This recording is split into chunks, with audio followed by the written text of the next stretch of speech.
এবারের গল্প সাতচন্নির মানুষভর। শাকচুনি দেখতে অনেক কুৎসিত হয়, তারা মানুষের সাথে জঘন্য আচরণ করে। কিন্তু তোমাকে দেখার পর আর তোমার সাথে কদিন মেশার পর আমার সে ভুল ধারণা ভেঙেছে। আমি তোমাকে বিয়ে করতে চাই। এসব কি বলছিস তুই? আগে তো আমি তোকে আট পাগল ভাবতাম, কিন্তু একদিনে তো তুই দেখছি পুরো পাগল হয়ে গেছিস। উলট পালট বলা শুরু করেছিস। লাগবে না তোর মাছ আর আমার। এই ধর, নিয়ে যা তোর মাছ। শাকচুনির সাথে মজা নিতে আসে মানুষজন। কিন্তু আমি তো মজা করছিলাম না, আমি সত্যি তোমাকে বিয়ে করতে চাই। যতদিন না পর্যন্ত তুমি আমার ভালোবাসা মেনে নিচ্ছ, ততদিন পর্যন্ত আমি তোমার পিছু ছাড়ছি না।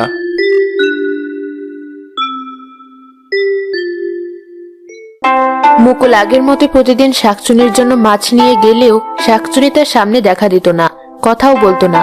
মুকুল প্রতিদিন গাছতলায় মাছ রেখে চুপচাপ বাড়ি চলে আসতো।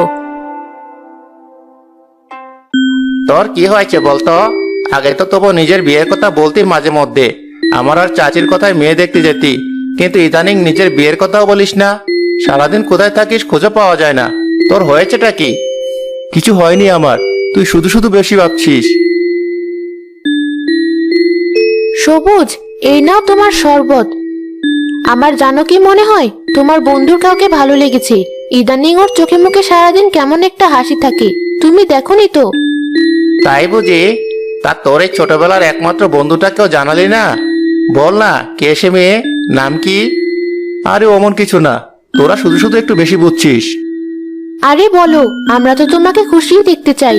মেয়ে যেমনই হোক না কেন, তাকে এবারের বউ করে আনবো। না ভাবি, তার করতে হবে না। ওরা আমাকে পছন্দ না, আমার শরীরটা ভালো লাগছে না, আমি একটু বিশ্রাম নিব। সবুজ, তুই আজকের মতো বাড়ি যা। মুকুলের ভাবি মুকুলের কপালে হাত দিয়ে দেখলো তার কপাল গরম আর গায়ে জ্বর। সে তার শাশুড়িকে ডেকে আনতে গেল। কি হয়েছে তোর? জ্বরে তো তোর শরীরটা পুড়ে যাচ্ছে। কিছু হয়নি আমার মা। ভাবি, তুমিও সামান্য একটু জন্য মাকে ডেকে এনেছো? আমার এখন একটু বাইরে যেতে হবে। কোথাও যেতে হবে না তোর, এখন শুধু শুয়ে বিশ্রাম নিবি তুই। আমি ডাক্তার ডেকে পাঠাচ্ছি। কিন্তু মা। কোনো কিন্তু না মুকুল, তুমি মায়ের কথা শোনো। এই কয়দিন বাইরে যাওয়া বন্ধ তোমার, যতদিন না পর্যন্ত তুমি পুরোপুরি সুস্থ হচ্ছ।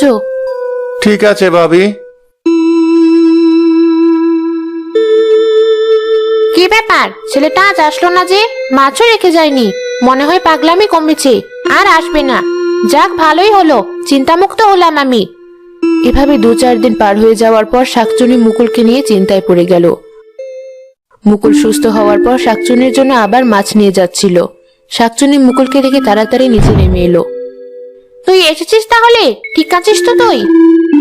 কতদিন পর তোমাকে এত কাছ থেকে দেখলাম। এই কয়দিন মাছ পাওনি বলে মনে হয় খুব চিন্তায় পড়ে গিয়েছিলে। আমি আসলে অসুস্থ ছিলাম, তাই তোমার জন্য মাছ আনতে পারিনি। আজ থেকে আবার তোমার জন্য প্রতিদিন মাছ নিয়ে আসবো। রাখো সব মাছের আলাপ। আমি মাছের জন্য চিন্তা করছিলাম না, তোর জন্য চিন্তা করছিলাম। আমার জন্য? কিন্তু কেন? সামান্য একটা মানুষ আমি। একদিন তো আমাকে পাগল ভেবে একটু দেখাও দিতে না তুমি, এখন আবার আমার জন্য চিন্তাও শুরু করেছো? ব্যাপার কি? তোর সাথে সাথে মনে হয় আমিও পাগল হওয়া শুরু করেছি। এতদিন আমার সাথেই ছিলি, তাই তোর মূল্য বুঝতে পারিনি। কিন্তু তুই এ কয়দিন না আসার পর বুঝলাম আমারও তোকে ভালো লাগে। সত্যি বলছো? এ তো বড়ই খুশির সংবাদ। চলো আমরা দুজন বিয়ে করে ফেলি। কি বলিস তুই? এটাও কি কখনো সম্ভব?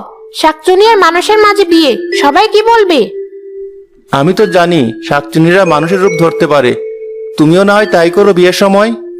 কিন্তু অন্য শাকচুন্নিরা কি বলবে? শাকচুন্নির পর মানুষ হয় কিভাবে?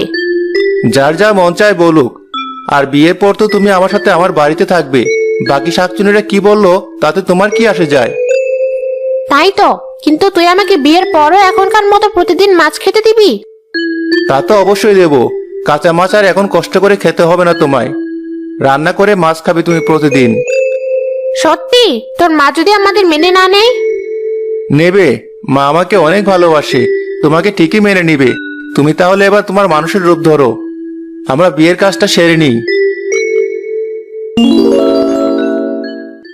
মুকুল আর শাকচুনি বিয়ের পর্ব শেষ করে তাদের বাড়ি ফিরে গেল। মুকুলের মা আর ভাবি মুকুল আর মুকুলের নতুন বউকে দেখে খুব অবাক হলো। এই মেয়েটা কি মুকুল? তোরা দুইজন এমন জামা কাপড় পরে আছিস কেন? ও এবারই নতুন বউ। কিন্তু মুকুল, হঠাৎ করে এসব কিভাবে কি? আমাদেরকে জানালে কি আমরা মানা করতাম? ওর মা বাবা অনেক আগেই মারা গিয়েছে, আর ওর পরিবারের বাকি সদস্যরা ওকে সহ্য করতে পারছিল না বিদায় ওকে তাড়াহুড়া করে বিয়ে করে এনেছি আমি। তুই পারিসও বটে। এই মেয়েটাই কি সেই মেয়েটা যার কথা তুমি বলেছিলে?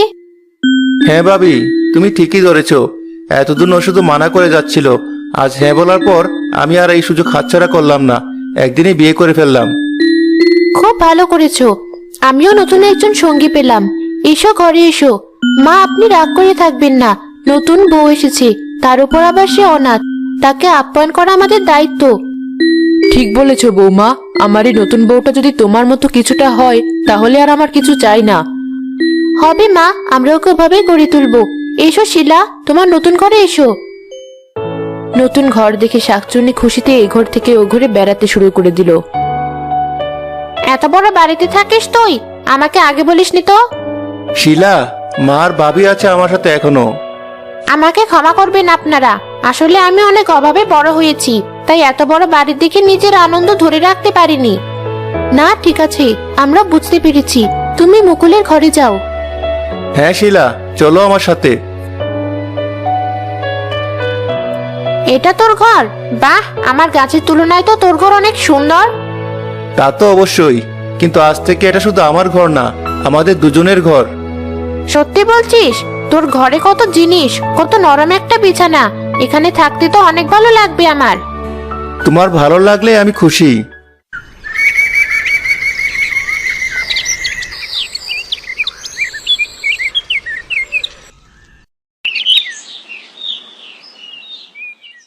নতুন বউ, উঠো তাড়াতাড়ি, বেলা হয়ে গেল তো। আর কতক্ষণ ঘুমাবে? আমরা তো খিদেতে মরে যাচ্ছি। আমাদেরকে কিছু রেঁধে খাওয়াবে না তুমি? দেখেছো তুমি কেমন ছিলে আর নতুন বউ কেমন।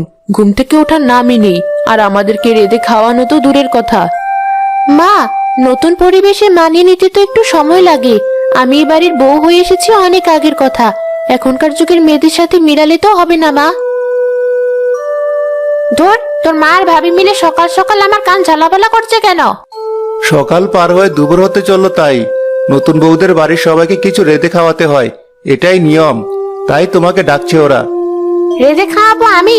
মাথা ঠিক আছে তো তোদের? জীবনে কিছু রাঁধেনি আমরা, ওসব আমার দ্বারা হবে না। তোর মা আর ভাবিকে গিয়ে বলে কথা। ওরা এটা শুনলে খুব কষ্ট পাবে। তুমি চিন্তা করো না, আমি তোমাকে সাহায্য করব। দেখবে ওরা তোমার উপর খুব খুশি হয়েছে। ঠিক আছে, তুই যখন এত করে বলছিস, আমার পছন্দের ঘুম ভেঙে তোর মা আর ভাবির জন্য রাঁধতে যাচ্ছি। এই তো লক্ষ্মী বউ আমার, চলো তাহলে। অবশেষে বের হলে তোমরা। রান্নার কথা মনে আছে তো? জি ভাবি, শিলাই বাড়িতে নতুন এসেছে, কোথায় কি রাখা আছে তা ভালোভাবে জানে না, তাই আমি ওর সাথে সাথে ওকে সাহায্য করতে চাই। ঠিক আছে, করো সাহায্য, আমাদের সমস্যা নেই। আমি আর মা মিলে খাবারের অপেক্ষা করব। মুকুল আর শাকচুন্নি মিলে রান্নাঘরে গেল। মুকুল শাকচুন্নিকে সাহায্য করতে লাগলো। ওটা কি ডিম নাকি? ডিম খেতে মজার হয়। আয়েশেও একটা ডিম ভেঙে দেবো নাকি? খেতে অনেক ভালো লাগবে। না না, কি বলছো এসব? পায়েসে কেন ডিম দিবে তুমি? আচ্ছা, একটা ডিম আমি তাহলে এমনি খাই, লোক সামলাতে পারছি না। আচ্ছা দাঁড়াও, দেখে আসি আশেপাশে মা অথবা ভাবি কেউ আছে কিনা।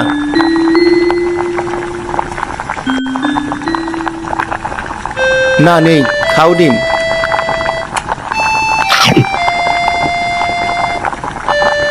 কতদিন পর মুরগির ডিম খেলাম, মনটা ভরে গেল। এখন আর ডিম খেতে হবে না, পরে খেও। মা আর ভাবি অপেক্ষা করছে পায়েস খাওয়ার জন্য। ও, ভুলে গিয়েছিলাম।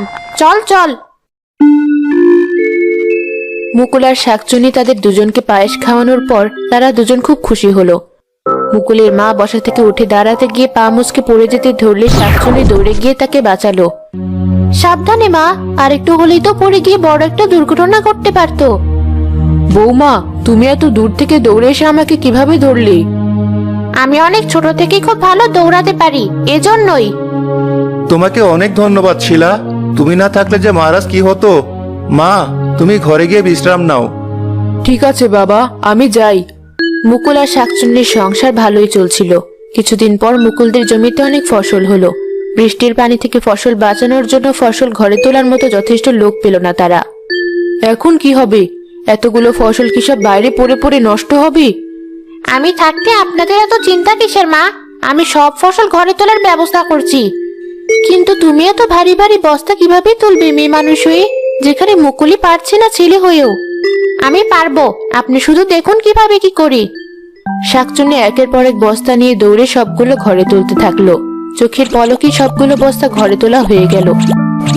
ছোট বৌমা, তোমার এত শক্তি! তুমি আমাদেরকে অনেক বড় ক্ষতির হাত থেকে বাঁচালে আজ। তোমাকে যে কি বলে ধন্যবাদ দেব। নিজের বাড়ির কাজে সাহায্য করার জন্য কিসের ধন্যবাদ মা? আপনি শুধু আমাকে অনেক ভালোবাসা দিবেন, তাই আমি খুশি। ঠিক আছে মা, দেব। অনেক পরিশ্রম করেছো আজ তুমি। চলো, আজ তোমাকে নিজ হাতে নকশি পিঠা বানিয়ে খাওয়াবো আমি। কিন্তু মা, আপনি তো শুধু আমার জন্য বানানো ওই পিঠা। হ্যাঁ, আজ না হয় ছোট বউয়ের জন্য বানালাম। সব সময় যে তোমার জন্য বানাতে হবে এমন কোনো কথা নেই তো আর। চলো ছোট বৌমা আমার সাথে। মুকুলের মা তার বড় বউকে রেখে তার ছোট শাকচুন্নি বউকে বেশি গুরুত্ব দেওয়া শুরু করলো। এটা দেখে বড় বউ হিংসা করতে শুরু করলো। স্বামী সন্তানহীন এ বাড়িতে এতদিন পড়েছিলাম, কারণ শাশুড়ি আর দেবরকে নিজের মা আর ছোট ভাইয়ের মতো দেখতাম। ছোট বউ আসার পর আমার সামান্য ওই শোকটুকু কেড়ে নিয়েছে। ওকে যেভাবেই হোক জব্দ করতে হবে আমার। ভাবি, আমার চুলগুলো একটু আঁচড়ে দাও না। দিচ্ছি। আয়নায় দেখো তো ওইভাবে বেঁধে দেবো কিনা। না ভাবি, আয়না সরাও আমার সামনে থেকে। আয়না ভালো লাগে না আমার। অদ্ভুত, আয়নায় অন্য কারোর চেহারা দেখলাম মনে হলো। আবার আড়াল থেকে একটু আয়না ধরে দেখি তো। ও মা, এ তো দেখছি শাকচুন্নি।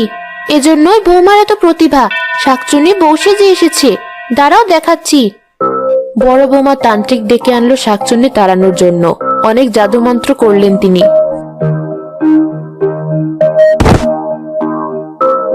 শাকচুন্নি বউয়ের শরীর থেকে চলে গিয়েছে।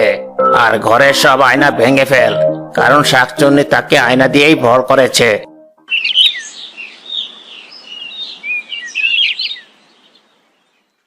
ভাগ্যিস তুমি সময় মতো সাধু বাবাকে হাত করতে পেরেছিলে, নয়তো আমাকে আর কেউ রক্ষা করতে পারতো না এবার। শাকচুন্নির ভর হিসেবে শাকচুন্নিকে আমি রক্ষা করব না তো আর কে রক্ষা করবে? হ্যাঁ হ্যাঁ হ্যাঁ হ্যাঁ।